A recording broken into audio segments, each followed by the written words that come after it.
आपने कभी nucleic acid का नाम सुना है? हमारे शरीर में ये न्यूक्लिक एसिड दो प्रकार के होते हैं, डीऑक्सीराइबोज न्यूक्लिक एसिड यानी डीएनए और दूसरा है राइबोज न्यूक्लिक एसिड यानी आरएनए। ये आरएनए और डीएनए क्या करते हैं? ये हमारे शरीर में प्रोटीन के सिंथेसिस में मदद करते हैं और हमारे शरीर में परिवार का आनुवांशिक गुण अपने अंदर समेटे रहते हैं। पर क्या आपको ये पता है कि ये न्यूक्लिक एसिड भी हमारे शरीर में 4 एसेंशियल बायोमोलिक्यूल्स में से गिने जाते हैं। बायोमोलिक्यूल्स क्या होते हैं? ये वो मॉलिक्यूल्स होते हैं जो हर एक लिविंग ऑर्गेनिज्म के अंदर पाए जाते हैं जिससे शरीर आसानी से संचालित हो सके। पर ये न्यूट्रिएंट्स नहीं होते हैं, यानी ये पोषक तत्वों में से नहीं गिने जाते हैं क्योंकि ये हमारे शरीर को बल्क एनर्जी प्रोवाइड नहीं करवाते हैं। पर इनका डाइजेशन भी हमारे शरीर के अंदर होता है। अब इनका डाइजेशन कैसे होता है और ये फूड में क्या पाए जाते हैं, ये सब बातें मैं आपको आगे बताने वाला हूँ। ये वीडियो आज आपके लिए बहुत ही खास होने वाला है और जो लोग बायोलॉजी में नए हैं उनके लिए तो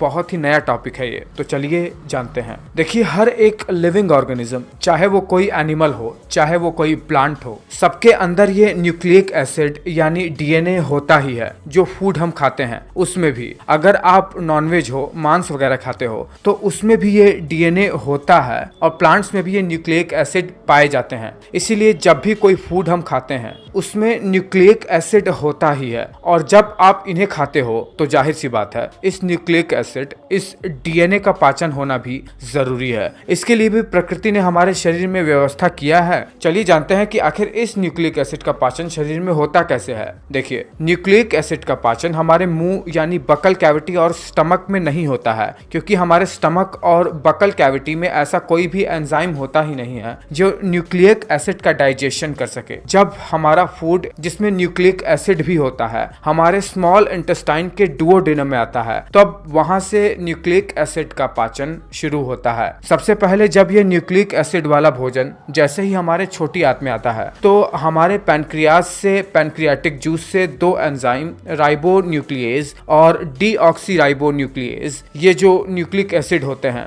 जैसा कि आप जानते हैं डीएनए और आरएनए, जो कि हमारे खाद्य पदार्थों में भी होते हैं क्योंकि सभी लिविंग सेल्स और प्लांट्स के अंदर ये न्यूक्लिक एसिड पाए जाते हैं, उन्हें भी ये एंजाइम डीऑक्सीराइबोन्यूक्लियेज और राइबोन्यूक्लियेज इनके मोनोमर्स में तोड़ देते हैं, मतलब इनके बेसिक यूनिट में जिससे ये बने हुए होते हैं। न्यूक्लिक एसिड बेसिकली न्यूक्लियोटाइड से बने होते हैं। दरअसल ये न्यूक्लियोटाइड्स फास्फेट, नाइट्रोजनस बेस और पेंटोज शुगर से मिलकर बने हुए होते हैं, जिसमें से नाइट्रोजनस बेस और शुगर के साथ मिले हुए बने अणु को न्यूक्लियोसाइड्स कहते हैं। मतलब ये जो न्यूक्लियोटाइड है ये भी फास्फोरिक एसिड और न्यूक्लियोसाइड से मिलकर बने हुए होते हैं। ये डीएनएज और आरएनएज इन न्यूक्लिक एसिड को इन्हीं न्यूक्लियोटाइड्स में तोड़ देते हैं और जब ये न्यूक्लियोटाइड्स छोटे छोटे टुकड़ों में छोटी आंत के अंदर यानी छोटी आंत के ल्यूमेन में आ जाते हैं, तब छोटी आंत के दीवार पर मौजूद ब्रश बॉर्डर से निकलने वाला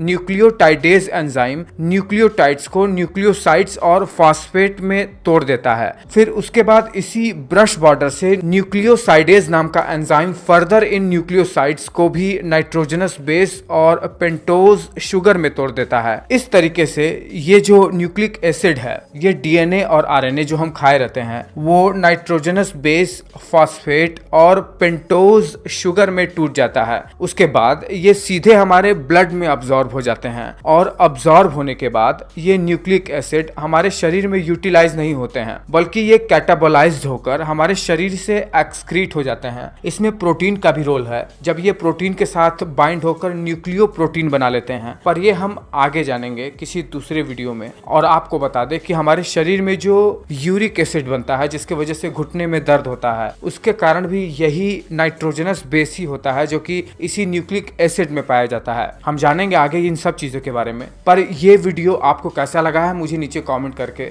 जरूर बताना।